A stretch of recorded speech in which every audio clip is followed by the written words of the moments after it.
আজি আমি শিকিম এপ্লিকেশন অফ গাউছেছ ল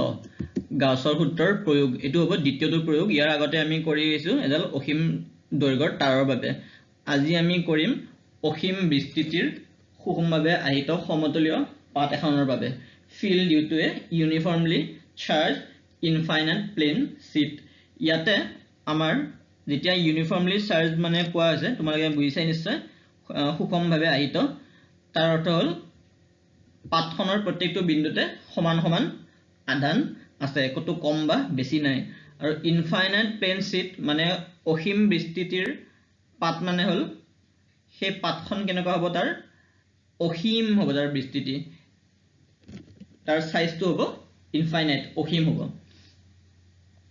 গতিকে এতিয়া আমি ইয়াৰ ইলেক্ট্ৰিক ফিল্ড উলিয়াও আমি প্ৰথমতে এখন পাত লওঁ আমি পাতখন ইয়াতে তোমাৰ অসীম দৈৰ্ঘ্যৰ পাত এখন দেখুৱাব নোৱাৰো গতিকে আমি জাস্ট এখন পাত লৈছো পাতখন আমাৰ সাইজটো আমি কি বুলি কৈছো অসীম বুলি কৈছো আৰু এই পাতখন কি হৈছে ইয়াতে আমাৰ চাৰ্জ বিলাক কি হৈছে ইউনিফৰ্মলি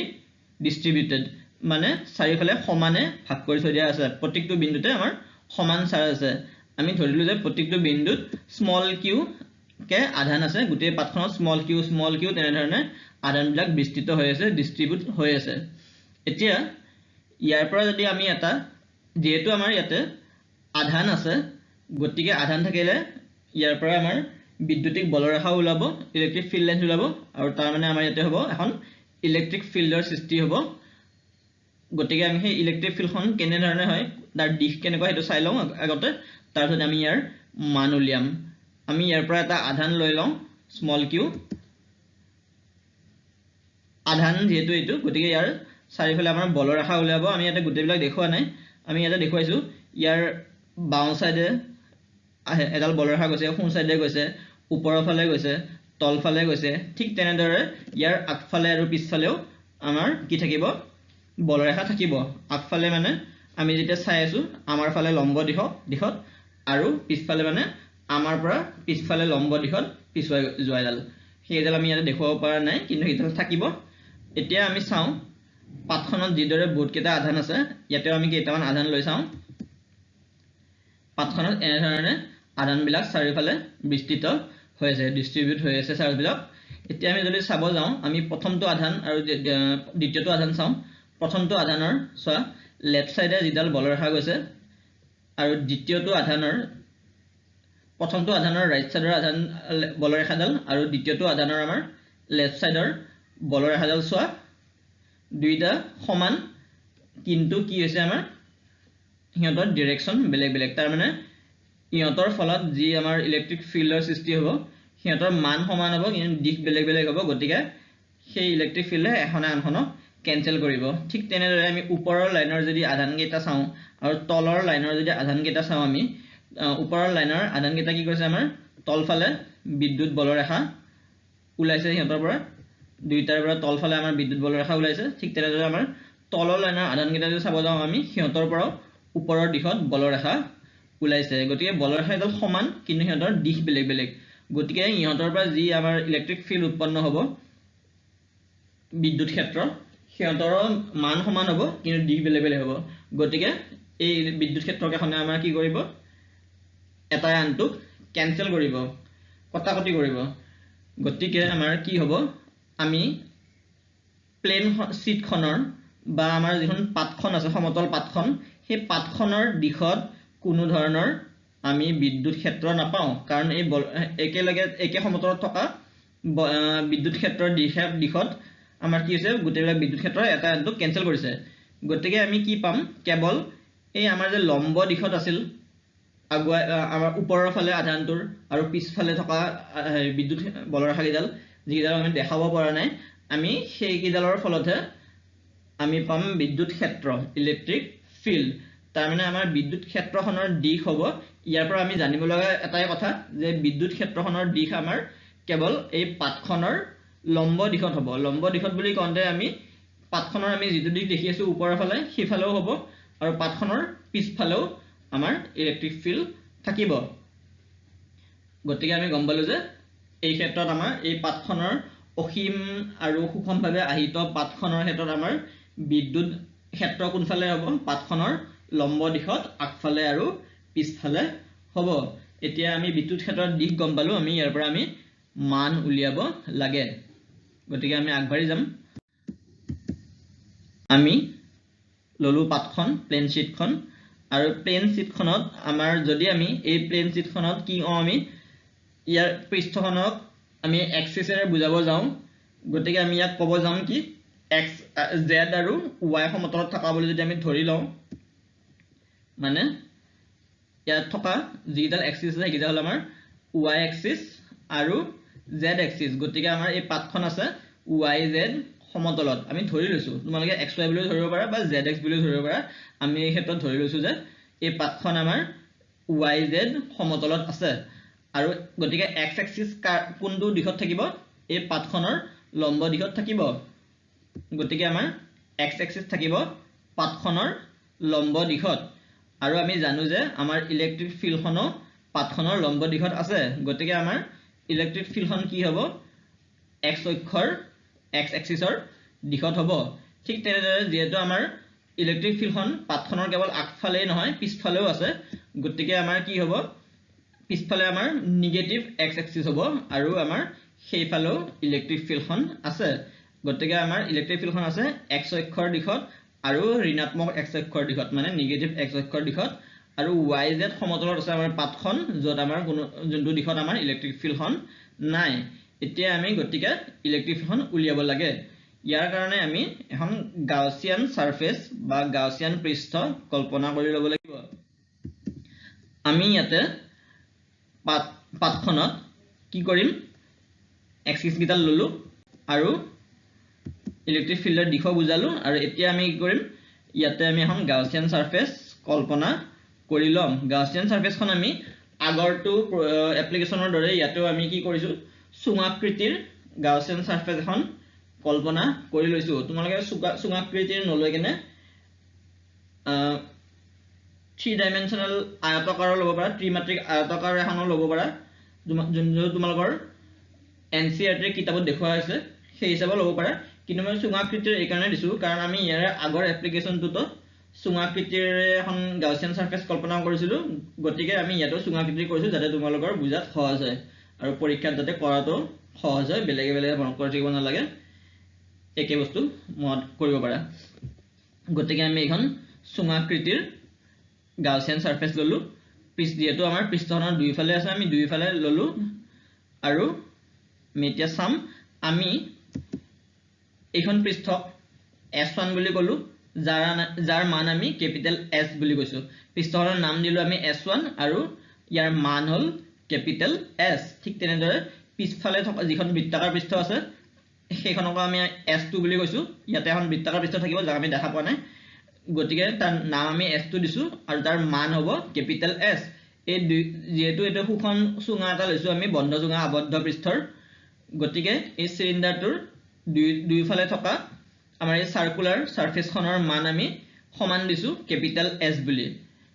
দুইটাৰ দিশ বেলেগ কিন্তু মানটো সমান মানটো হ'ল আমাৰ ক্যাপিটেল S আৰু আমি এই সুঙাকৃতিৰ পৃষ্ঠখনক সিলিন্ড্ৰিকেল পৃষ্ঠখনক S3 বুলি কৈছো ইয়াৰ এখন আমাৰ সিলিন্ড্ৰিকেল সাৰফেসও আছে নহয় এই সাৰফেসখনক আমি S3 বুলি কৈছো গতিকে আমাৰ এই x ৰ কাষত থকা প্ৰথমখন সাৰফেসখনক আমি কৈছো S1 যাৰ মান হ'ল S আৰু পিছফালে থকা একে সমান পৃষ্ঠখনক আমি কৈছো S2 বুলি সেইখনৰ মান একে হ'ব ক্যাপিটেল S আৰু যিখন আমাৰ এই সুঙাকৃতিৰ সিলিন্ড্ৰিকেল ঘূৰণীয়া পৃষ্ঠ আছে সেইখনক আমি কৈছো S3 বুলি গতিকে আমি যেহেতু গাউসিয়ান সাৰফেসখন পালো ইয়াৰ পৰা আমি ফ্লাক্স উলিয়াব পাৰিম আৰু ফ্লাক্সৰ পৰা আমি ইলেক্ট্ৰিক ফিল্ড উলিয়াম গতিকে আমি ফ্লাক্সৰ মান জানো যে কেনে ধৰণে উলিয়াই phi = closed surface integration of E dot ds যত E হল আমাৰ ইলেক্ট্ৰিক ফিল্ড ইন্টেন্সিটি ভেক্টৰ আৰু ds হল আমাৰ এই S সাৰফেসখনৰ এটা পৰিমাণী এলিমেন্ট আৰু ইয়াতে যেটো ডট প্ৰডাক্ট আছে দুটা ভেক্টৰৰ মাজত গতিকে এটো আমাৰ cos θ হ'ব গতিকে আমি এনেকৈ লিখিব পাৰো ইন্টিগ্ৰেশন E ds cos θ এতিয়া যদি আমাৰ ইলেক্ট্ৰিক ফিল্ডখন আৰু পৃষ্ঠখনৰ মাজৰ ডিৰেকশনটো 90 ডিগ্ৰী হয় সিহঁতৰ মাজৰ কোণটো যদি 90 ডিগ্ৰী হয় তেতিয়া হলে আমি থিটা ইকুৱেল 90 ডিগ্ৰী পাম আৰু cos থিটা ইকুৱেল টু 0 পাম আৰু cos থিটা 0 ওপৰৰ সমীকৰণত বহুৱাই দিলে আমি ফ্লাক্সৰ মানো 0 পাম তাৰ মানে আমাৰ যেতিয়া ইলেক্ট্ৰিক ফিল্ডখন আৰু পৃষ্ঠখনৰ মাজৰ কোণ 90 ডিগ্ৰী হয় মাজৰ এংগল 90 ডিগ্ৰী হয় পৃষ্ঠখনৰ ডাইৰেকশন আৰু ইলেক্ট্ৰিক ফিল্ডৰ ডাইৰেকশন যেতিয়া পাৰপেন্ডিকুলাৰ টু ইচ আদাৰ হয় তেতিয়া হলে আমাৰ ফাইৰ মান ফ্লাক্সৰ মান শূন্য হ'ব আমি সেইটো দিশত কোনো ফ্লাক্স নাপাও আৰু যেতিয়া আমাৰ থিটাৰ মান 0 হয় মানে আমাৰ ইলেক্ট্ৰিক ফিল্ড ই ডাইৰেকশন আৰু পৃষ্ঠখনৰ ডাইৰেকশন একে হয় মানে হেতৰ মাজৰ কোণ শূন্য হয় তেতিয়া আমি পাম থিটা ইকুৱেল টু 0 আৰু cos থিটা ইকুৱেল টু আমি পাম 1 গতিকে cos থিটা ইকুৱেল টু 1 পালে আমি ফাইৰ মান পাম ইন্টিগ্ৰেশন অফ ই ds ইয়াক ইন্টিগ্ৰেট কৰিলে আমাৰ ds টো আমি কি পাম s পাম সাৰফেসখনৰ মান পাম phi ইকুৱেল টু es হ'ব গতিকে আমি প্ৰত্যেকখন পৃষ্ঠৰ কাৰণে এতিয়া ফ্লাক্স উলিয়াও প্ৰথমতে আমি s3 সুঙাকৃতিৰ পৃষ্ঠখনৰ কাৰণে উলাও এই সুঙাকৃতিৰ পৃষ্ঠখনৰ ডাইৰেকশন যদি আমি চাব যাও ডাইৰেকশনটো হ'ব আমাৰ এইটো দিশত হ'ব বাহিৰৰ ফালে ওলাই যোৱা নৰমাল বা লম্বজাল হ'ব গতিকে এই ডাইৰেকশনটো আৰু ইলেক্ট্ৰিক ফিল্ডৰ ডাইৰেকশনৰ মাজত আছে আমাৰ 90 ডিগ্ৰী কোণ থিটা ইকুৱেল সেই কাৰণে আমি পালো 90 ডিগ্ৰী আৰু থিটা ইকুৱেল 90 ডিগ্ৰী হলে আমাৰ কি পাও ফ্লাক্স পাও শূন্য গতিকে আমাৰ phi 3 cos থিটা ইকুৱেল 0 হ'ব আৰু আমাৰ এই সাৰফেসৰ কাৰণে ফ্লাক্স phi 3 আমাৰ শূন্য হ'ব এতিয়া আমি যদি s1 সাৰফেসখন চাও s1 সাৰফেসখনৰ আমাৰ ডাইৰেকশন কি হ'ব ইলেক্ট্ৰিক ফিল্ডৰ ডাইৰেকশনৰ লগত একে মানে প্যাৰেলালি আছে দুইটা ডাইৰেকশন গতিকে হেতৰ মাজৰ কোণ হ'ব শূন্য আৰু একে ধৰণে আমাৰ s2 পৃষ্ঠখনৰ ডাইৰেকশনৰ আমাৰ কি হৈছে ইলেক্ট্ৰিক ফিল্ডৰ ডাইৰেকশনৰ লগত একে গতিকে হেতৰ মাজৰ কোণ শূন্য গতিকে আমাৰ s1 আৰু s2 ৰ কাৰণে আমি থিটা ইকুৱেল টু 0 পাম গতিকে cos থিটা ইকুৱেল টু 1 পাম s1 আৰু s2 ৰ কাৰণে আমি থিটা 0 পালো গতিকে cos থিটা আমি 1 পালো আৰু ফ্লাক্স কিমান পালো আমি phi 1 s1 পৃষ্ঠত ই s1 হয় কিন্তু আমি যেটো s1 ৰ মান আমি s বুলি কৈছো গতিকে আমি s1 ৰ হলনি আমি ডাইৰেক্টলি s এ পাতি দিছো ঠিক তেনেদৰে আমাৰ phi 2 ৰ ক্ষেত্ৰতো ই s2 হয় কিন্তু s2 ৰ মান যেটো s গতিকে আমি ই s এ পাতিছো ইয়াতে তোমালোকে এটা কথা ভাবিব পাৰা যে phi 1 আছে আমাৰ পজিটিভ x অক্ষৰ দিশত পজিটিভ x এক্সিসৰ ডাইৰেকশনত আৰু phi 2 আছে নেগেটিভ x অক্ষৰ x এক্সিসৰ ডাইৰেকশনত পিছলে আমি দুইটা একে কিয় পালো এটা পজিটিভ আৰু এটা নেগেটিভ কিয় নাপালো কাৰণ ইয়াৰ কাৰণ এটোৱে যে আমি ফ্লাক্সৰ মান কি পাইছিলো phi equal to integration of e dot ds মানে ডট প্ৰডাক্ট পাইছিলো আমি গতিকে ডট প্ৰডাক্ট পোৱা মানে আমাৰ কি হল phi ফ্লাক্সটো হল এটা স্কেলাৰ ৰাশি ভেক্টৰ ৰাশি নহয় গতিকে ইয়াৰ দিশ আমাৰ দিয়াৰ প্ৰয়োজন নাই গতিকে দুইটাৰে কেৱল মানটোৰে প্ৰয়োজন আমাৰ গতিকে ইয়াতে প্লাস মাইনাসৰ কোনো প্ৰয়োজন নাই দুইটাৰ ক্ষেত্ৰত একে হ'ব গতিকে দুইটা es আৰু es এ হ'ব ইয়াতে আমাৰ ডাইৰেকশনৰ কথা নাহে গতিকে আমি আগলৈ চাও টোটাল ফ্লাক্স মুঠ ফ্লাক্স হ'ব phi equal two phi 1 plus phi 2 plus phi 3 phi 1 ৰ মান হল es phi 2 ৰ মান es আৰু phi 3 ৰ মান শূন্য গতিকে মুঠ হ'ব 2es গতিকে আমি ফ্লাক্সৰ মান পালো 2es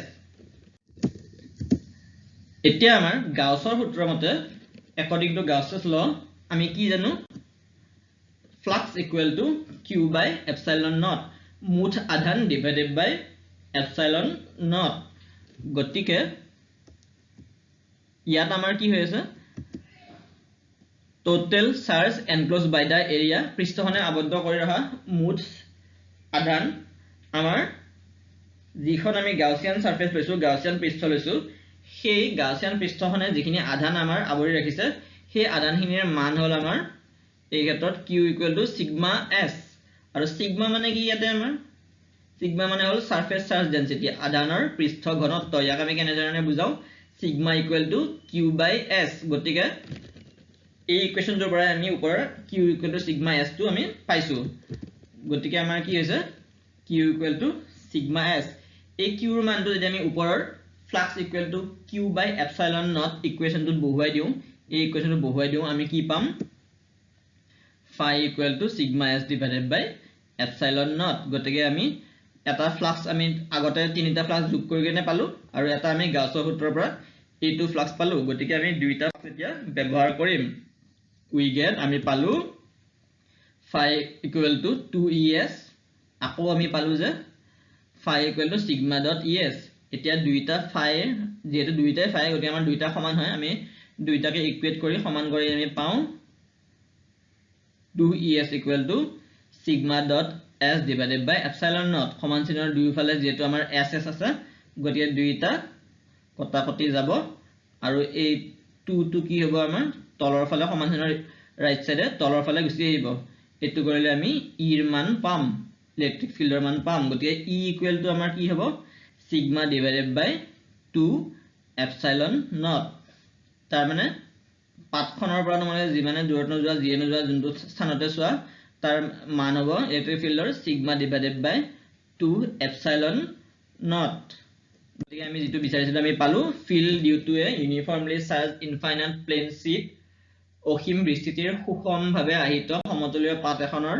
বাবে সৃষ্টি হোৱা ক্ষেত্ৰ আমি পালো e equal to sigma divided by 2 epsilon naught তোমালোকে মনত ৰাখিবা যে গাউছৰ সূত্ৰৰ এপ্লিকেশনবোৰ অতিকৈ প্ৰয়োজনীয় ইয়াৰ পিছত আমি গোলাকাৰ সুঙা এটাৰ বাবে গোলাকাৰ খুলা এটাৰ বাবে বা স্ফেৰিকেল সেল এটাৰ বাবে আমি গাউছৰ সূত্ৰৰ প্ৰয়োগ কৰি ইলেক্ট্ৰিক ফিল্ড উলিয়াম গাউছৰ সূত্ৰৰ প্ৰত্যেকটো প্ৰয়োগে অতিশয় প্ৰয়োজনীয় তোমালোকে চাবা আগতো এটা দিছো আমি সেইটো চাবা মই ডেসক্ৰিপচন বক্সত ইয়াৰ লগত ৰিলেটেড গুটিখিনি বস্তু দি দিম তোমালোকে ভালকে চালেই হ'ল আৰু বুজি নাপালে কমেন্ট কৰিবা থ্যাংক ইউ